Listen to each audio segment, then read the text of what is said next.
क्योंकि second counselling शुरू होने वाली है, इसलिए आपके नाम से जो एक याचिका स्टेट के लिए लगाई जाए और काउंसलिंग में शामिल करने के लिए वकील से रिक्वेस्ट की। आपको 2-3 केस दे दिए हैं, तो वो कर लगा चलो मैं इतना कर सकता हूं, ये दोनों केस एक ही फीस में लड़ लूंगा। वर्ग कल्याण महासभा का जो प्रदेश स्तरीय सम्मेलन किया गया है, किस लिए किया गया था और क्या क्या मांगे, क्या निष्कर्ष निकाला इससे? मैं प्रोफेसर आर.सी. लिम्बा, प्रदेश अध्यक्ष पिछड़ा वर्ग कल्याण महासभा हरियाणा। सर्वप्रथम आज संत रविदास जी की जयंती के ऊपर उनके चरणों में श्रद्धा सुमन अर्पित करते हैं। सबसे पहले हमने उनकी जयंती मनाई गई और ये जो प्रदेश स्तरीय महासभा की जो विचार गोष्ठी है, इसमें पूरे प्रदेश के जो बुद्धिजीवी प्रकोष्ठ के 30-40 लोगों को ही हमने आमंत्रित किया है। और आज हमारा जो मुख्य मुद्दा है कि इस भाजपा की मनोहर लाल खट्टर सरकार की जो हठ धर्मिता है और बार बार सुप्रीम कोर्ट और हाई कोर्ट की जो अवमानना ये सरकार कर रही है, उसके ऊपर विचार विमर्श करने के लिए किया गया है। मैं यहाँ पर बताना चाहूँगा कि पिछड़ा वर्ग को जो आरक्षण है वो बीपी मंडल की सिफारिशों के आधार पर 1993 से मिला था और 1990 में इन सिफारिशों को जो लागू करने का आदेश हुआ, लेकिन 1992 के अंदर सुप्रीम कोर्ट की 9 जजों की संवैधानिक बेंच ने एक इंदिरा साहनी बनाम भारत सरकार नाम से फैसला किया और उस फैसले में ये क्लियर किया कि जो आरक्षण का आधार है वो सामाजिक और शैक्षणिक पिछड़ापन है, ना कि केवल आर्थिक पिछड़ापन है।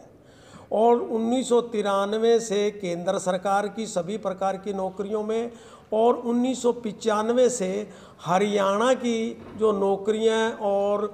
दाखिलों के अंदर जो है बच्चों को 27% आरक्षण मिल रहा है। हरियाणा में 16% BCA को और 11% BCB को क्लास 3 और 4 में मिलता रहा है।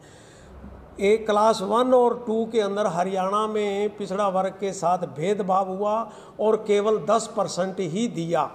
A और B दोनों को मिला के। 2014 के अंदर जो है इसको 10 और 5 कर दिया गया। 12% आज भी जो बैकवर्ड का कोटा है वो कहीं न कहीं ये सरकारें जो हैं वो किसी षड्यंत्र के तहत इनको जो छीन रही है सरकार। हमारी जो सबसे बड़ी लड़ाई है आज, इस खट्टर सरकार ने जो भारत सरकार के DOPT मंत्रालय, राष्ट्रीय पिछड़ा वर्ग आयोग की सिफारिशें और सुप्रीम कोर्ट के इंदिरा साहनी केस की उल्लंघना करते हुए 17 अगस्त 2016 को एक नोटिफिकेशन निकाल करके और तत्कालीन जो आय की सीमा है 6 लाख की थी, उसको 0 से 3 और 3 से 6 में कर दिया मनमर्जी से, जिसको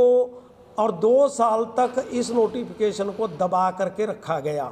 और जून 2018 के अंदर इसको लागू कर दिया गुप्त रूप से। और उसमें जो पिछड़ा वर्ग के बच्चे बहुत से प्रभावित हुए, विशेषकर मेडिकल और IIT के, तो उन बच्चों के थ्रू हाई कोर्ट में इस नोटिफिकेशन को चैलेंज किया गया, जिसका 7 अगस्त 2018 को हाई कोर्ट ने रिजेक्ट करते हुए सरकार को कहा कि ये अनकॉन्स्टिट्यूशनल है और मेडिकल काउंसलिंग भी रद्द कर दी गई थी और दोबारा से काउंसलिंग जो है एग्जिस्टिंग रिजर्वेशन पॉलिसी के आधार पर करने का आदेश दिया। हरियाणा सरकार हाई कोर्ट के फैसले के खिलाफ सुप्रीम कोर्ट में चली गई, लेकिन सुप्रीम कोर्ट से कोई स्टे ना मिलने के कारण 28 अगस्त 2018 को आनन फानन में 1 ही घंटे में एक नया नोटिफिकेशन ने इस आधार पर निकाल दिया कि एडवोकेट जनरल ने जो है ये एडवाइस किया है, सुझाव दिया है कि 6 लाख की जो सीमा है उसको ऑल सोर्स ऑफ इनकम कर दिया, यानी उसमें कर्मचारियों की सैलरी आए, किसानों की कृषि आय और जो कुशल श्रमिक हैं उनकी जो आय को भी इसमें शामिल कर दिया। इससे हमारे चतुर्थ श्रेणी तक के जो कर्मचारी हैं उनके बच्चे आरक्षण के दायरे से बाहर कर दिए गए। मैं सरकार से ये पूछना चाहता हूँ कि जो केंद्र सरकार, सुप्रीम कोर्ट, राष्ट्रीय पिछड़ा वर्ग आयोग ने जो पॉलिसी बनाई है, एक लंबी जो रिसर्च के बाद ये क्रीमी लेयर और नॉन क्रीमी लेयर का जो है क्राइटेरिया अपनाया था, क्या हरियाणा भारत का अंग नहीं है? क्या हरियाणा किसी दूसरे देश का प्रदेश है? जो पूरे देश की सभी राज्यों में और केंद्र सरकार की सर्विसेज के अंदर जो नियम लागू है, क्या वो हरियाणा के ऊपर लागू नहीं हो सकता? ये खट्टर सरकार पिछड़े वर्ग के आरक्षण को ख़त्म करने के उद्देश्य से बार बार सुप्रीम कोर्ट की अवमानना कर रहे हैं, हाई कोर्ट की अवमानना कर रहे हैं और असंवैधानिक नोटिफिकेशन निकाल रहे हैं। अब सर आपकी क्या मांग है? अगर मांग पूरी नहीं होती, सरकार नहीं कर रही है, तो क्या रूपरेखा होगी? मैं यहाँ पर यह भी क्लियर करना चाहता हूँ कि 2016 और 2018 के नोटिफिकेशन को पिछड़ा वर्ग कल्याण महासभा हरियाणा और यादव कल्याण सभा की तरह सुप्रीम कोर्ट के अंदर जनहित याचिका के माध्यम से चैलेंज किया और 24/21 को सुप्रीम कोर्ट ने फैसला करते हुए 16 और 18 थे उन्होंने नोटिफिकेशन जो है रद्द कर दिए और सरकार को 3 महीने में नया नोटिफिकेशन इंदिरा साहनी केस के अनुसार और हरियाणा के 2016 के बैकवर्ड क्लास रिजर्वेशन एक्ट के सेक्शन 2 के अनुसार दोबारा जारी करने का आदेश दिया था। लेकिन सरकार ने दोबारा से सुप्रीम कोर्ट के आदेशों की अवहेलना करते हुए 17/11 का जो नोटिफिकेशन निकाला वो पहले वालों से भी बुरा है और अब हमने इसको सुप्रीम कोर्ट में चैलेंज एक बार किया था। उसमें सरकार के एडिशनल एडवोकेट जनरल ने समय की मांग की, वो समय भी दे दिया गया, लेकिन उस समय पर भी इन्होंने कुछ नहीं किया और एक स्पीकिंग ऑर्डर निकाल दिया घुमा फिरा के अपनी बात को सिद्ध करने के लिए। अब महासभा दोबारा से हाई कोर्ट के अंदर जो है इस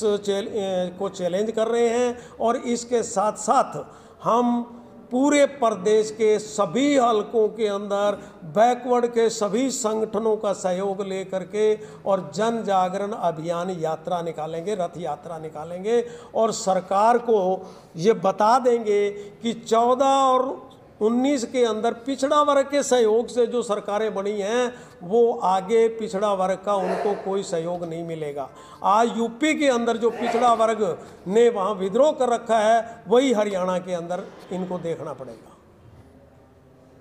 मैं शांता कुमार आर्य, संरक्षक पिछड़ा वर्ग कल्याण महासभा हरियाणा। मैं अगली कार्रवाई बताने से पहले 10 सेकंड ये बताना चाहता हूँ कि खट्टर सरकार बार बार जो है ना तोड़ मरोड़ करके और मिस इंटरप्रिटेशन कर रही है संविधान का। संविधान में क्रिमिनल शब्द कहीं भी नहीं है और वैसे भी 340 धारा जो है उसमें शैक्षणिक और सामाजिक है, सामाजिक और शैक्षणिक प्राथमिक आधार पर चलो क्रिमिनल लग गई, लेकिन क्रिमिनल का जो क्राइटेरिया है वो खट्टर सरकार ने, मौजूदा भाजपा सरकार ने उसको एक अंत्योदय का नाम लेकर के, आखिरी आदमी का नाम लेकर के, आर्थिक आधार पर जो आर्थिक आखिरी आदमी है, ये आरक्षण उसका मुद्दा नहीं है। और आरक्षण का मुद्दा केवल गरीबी दूर करने का नहीं है। आरक्षण का मतलब ये है कि जो समाज सदियों से सामाजिक रूप से और शैक्षणिक रूप से पिछड़ा हुआ है और धारा 15(4) और 16(4) के मुताबिक जो शैक्षणिक, राजनीतिक और सामाजिक रूप से जो असमानता है और उनका सर्विसेज में जो एडिक्वेट रिप्रेजेंटेशन नहीं है, उसको एक समाज की मुख्य धारा में लाने के लिए आरक्षण का प्रावधान है, न कि किसी की गरीबी को दूर करने के लिए। अगर अंतिम आदमी की गरीबी को दूर करना है तो EWS भी दे दिया है या और भी योजना बनाए, लेकिन ये जो है आरक्षण टोटली शैक्षणिक और सामाजिक रूप से है। अब मैं ये कहना चाहता हूँ कि जब सारे हिंदुस्तान में Indira Sahni versus central government का 1992 के अनुसार क्रिमिनल का और केंद्रीय सरकार का 1993 के नोटिफिकेशन के अनुसार जब पूरे देश में जिस सिस्टम से लागू है, खट्टर सरकार ने, भाजपा सरकार ने ये अलग लाइन जो पाड़ी है, ये समाज को भी गुमराह कर रहा है और बैकवर्ड के अधिकारों का एक तरह से बहुत बुरी तरह से हनन करके हमें जो धोखे में डाला जा रहा है और समाज को भी गलत रिपोर्ट देते हैं। जैसे बताया था कि इवन असेंबली में खट्टर ने यह कहा कि 2016 का ही कैंसिल हुआ है, 2018 का भी हुआ था और वहाँ सर्वसार होना पड़ा एडवोकेट जनरल को हाई कोर्ट में। अब मैं इन बातों को कहता हूँ कि हम बैकवर्ड क्लास के लोग पूर्ण रूप से जाग चुके हैं और पूर्ण रूप से जन जागरण अभियान चला रहे हैं और हम इस सरकार को ये बता देंगे कि हम जो आरक्षण मांग रहे हैं ये हम गलत नहीं मांग रहे। अंतिम आदमी क्लास 4 से अलावा कौन सा होगा। और इसके अंदर 1992-93 के मुताबिक तो क्लास 1 जो डायरेक्ट भर्ती हुआ है वो, और जो before the age of 40 years class 1 promote हो गया है वो, या दोनों में आप भी कर्मचारी डायरेक्ट क्लास 2 भर्ती हुए हैं। Only this type of employees claim जरम आते हैं। लेकिन खट्टर गवर्नमेंट ने तो सारे कर्मचारियों को ही क्लास 4 तक को लपेट दिया और बड़ा भारी कुठाराघात किया जा रहा है। अब हम आगे इस खट्टर गवर्नमेंट के जो नोटिफिकेशन है और जो गलत तरह से गुमराह करते हैं समाज को, उनका समाज में जन जागरण करके, और हमारे हरियाणा में 45% बैकवर्ड क्लास के आदमी हैं, हम जन जागरण में लगे हुए हैं और आगे लगे रहेंगे। हम सामाजिक जन जागरण यात्रा निकालेंगे, हम डिफरेंट गोष्ठियों के माध्यम से, ब्लॉक लेवल से, डिस्ट्रिक्ट लेवल से समाज को अपने अधिकारों के प्रति जागरूक करके, राष्ट्रीय हित के दायरे में रह करके, कानून के दायरे में रह करके, शांतिपूर्वक ढंग से रह करके, किसी को नुकसान ना पहुंचा करके हम अधिकारों के प्रति इतना सजग रहेंगे। और इस गवर्नमेंट को जैसा कि पहले बताया गया है कि 2014 में भी 2019 में भी बनाया, सेंटर में भी स्टेट में भी, हम बता देंगे कि हरियाणा गवर्नमेंट को जो आज भी जो अनमेजोरिटी नहीं है इसकी 2019 में, और आगे भी जो अन्य 10 का आंकड़ा नहीं पकड़ पाएंगे, इतना हम बैकवर्ड समाज को जगा देंगे। और बैकवर्ड समाज पूरा का पूरा इस मौजूदा सरकार को बता देगा कि हम जन जागरण करके अपने अधिकारों के लिए रात दिन काम करेंगे।